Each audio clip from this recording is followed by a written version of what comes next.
नारा संचार के ज्योतिष संवाद कार्यक्रम में आप सबका फिर से स्वागत है। और दोस्तों, अनिल जैन का प्यार भरा नमस्कार। पौराणिक महत्व से वैसे तो हम जानते ही हैं कि हिंदू धर्म में हर महीने का अपना विशेष महत्व है।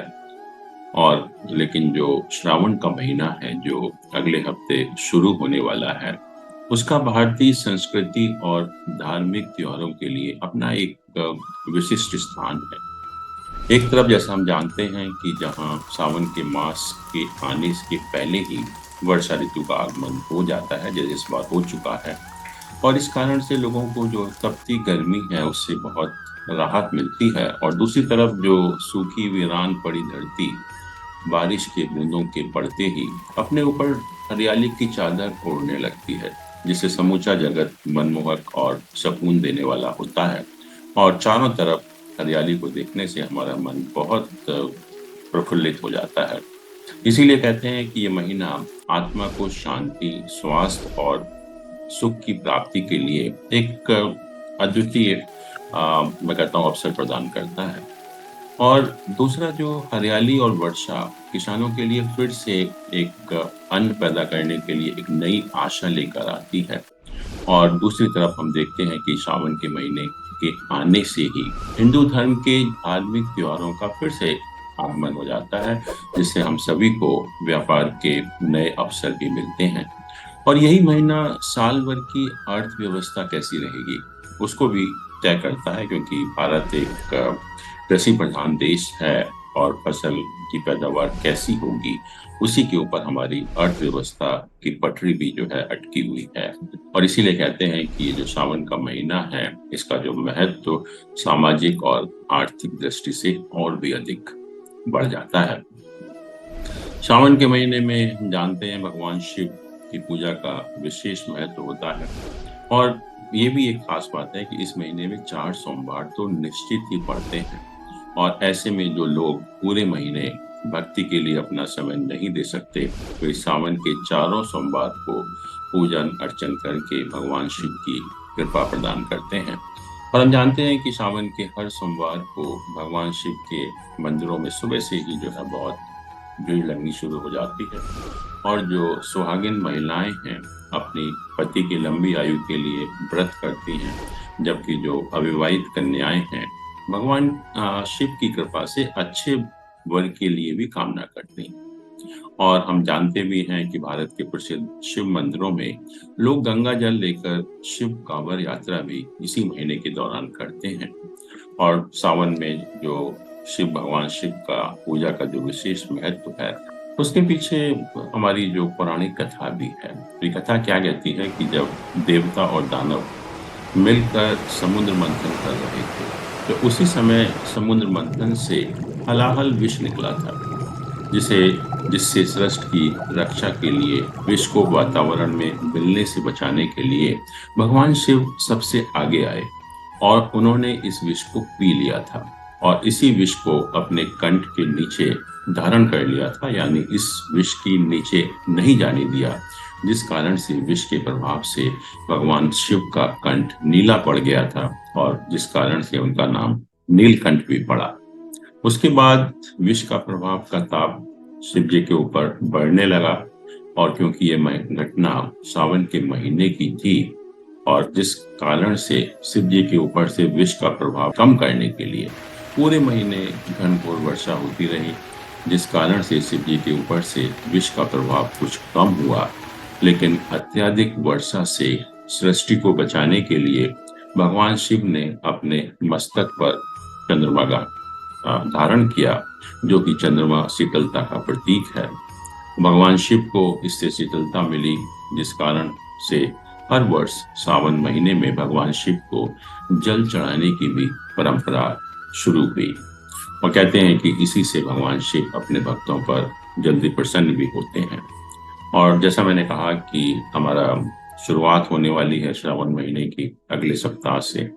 और आपको ताज्जुब होगा कि इस बार श्रावण का महीना 4 जुलाई से शुरू होगा और 31 अगस्त तक चलेगा। आप सोचेंगे क्या बात कर रहे हैं, लेकिन सही बात है, क्योंकि इस बार श्रावण के 2 महीने हैं और एक महीना श्रावण का एक अधिक मास है, और इसकी हम लोगों ने पहले भी चर्चा की थी कि जो हमारा ल्यूनर कैलेंडर होता है उसमें एक महीना 29.5 डेज का होता है, और साल जो है 354 दिन का होता है। और इसलिए हर साल जो हमारा सोलर कैलेंडर है और जो ल्यूनर कैलेंडर है उसमें 11 दिन का अंतर आ जाता है।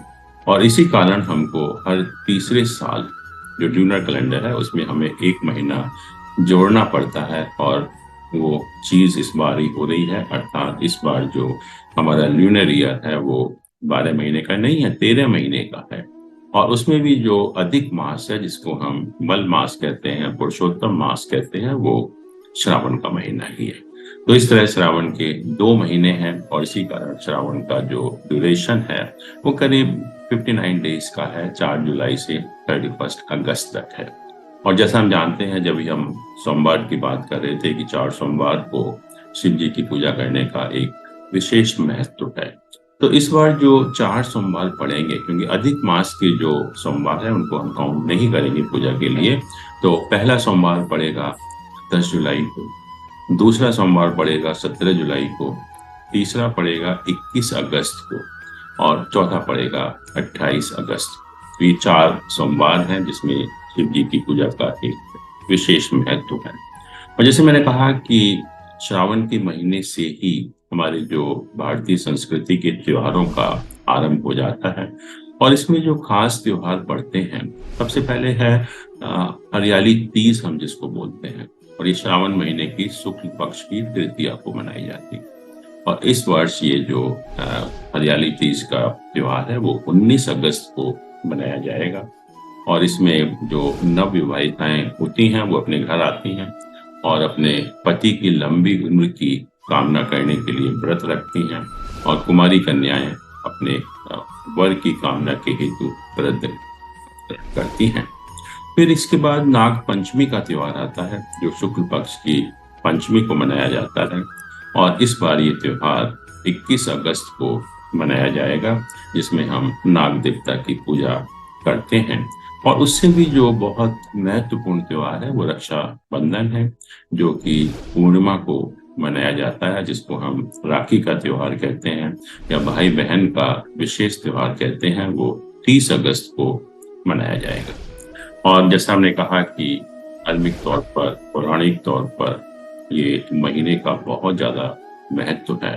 तो प्रश्न यही उठता है कि ज्योतिष के पॉइंट ऑफ व्यू से ऐसी क्या चीजें हैं जो हमें अवॉइड करनी चाहिए इस महीने में, जिससे कि हमें इसका पूरा लाभ मिल सके जो है। तो कहते हैं कि सबसे पहले तो जो भी आपका जीवन साथी है, जो भी मतलब मैरिड कपल्स हैं और जो उनका जीवन साथी है, पति हो या पत्नी हो, उनके साथ हमें अच्छे संबंध बनाने की कोशिश करनी चाहिए इस पूरे महीने के दौरान।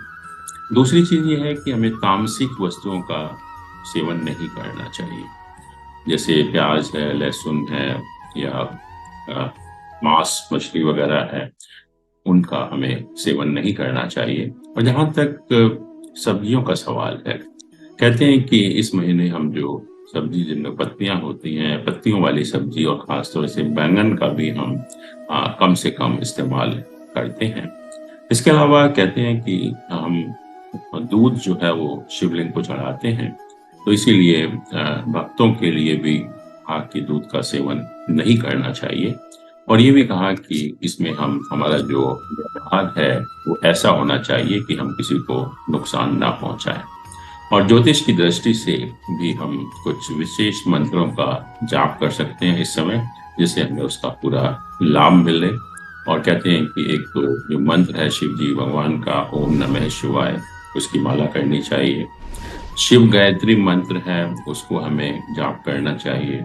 रुद्र मंत्र है ओम नमो भगवते रुद्राय, उसका भी अगर हम जाप करेंगे तो बहुत अच्छा है। फिर महामृत्युंजय मंत्र है, उसका भी जाप हमारे लिए बहुत लाभदायक होता है। और खास तौर से जो चंद्रमा का मंत्र है ओम श्राम श्रीम श्रोम सह चंद्रमा से नम है, ये सब अगर हम करेंगे तो हमें पूरा लाभ मिलेगा। और हमारी जो मैंने कहा कि मानसिक है, आध्यात्मिक शक्ति है, और हमारा जो स्वास्थ्य है और हमारे जीवन में जो सुख समृद्धि है वो पूरे साल बनी रहेगी अगर हम इस महीने पूरे भगवान शिव की हम पूजा करेंगे, या जो मंत्र बताए गए हैं उनका जाप करेंगे, या जो चीजें अवॉइड करनी है उन चीजों को हम अवॉइड करेंगे। और इसी के साथ हम आज का प्रोग्राम समाप्त करते हैं। अगले सप्ताह फिर हम उपस्थित होंगे किसी नए विषय के साथ। धन्यवाद। Thank you so much.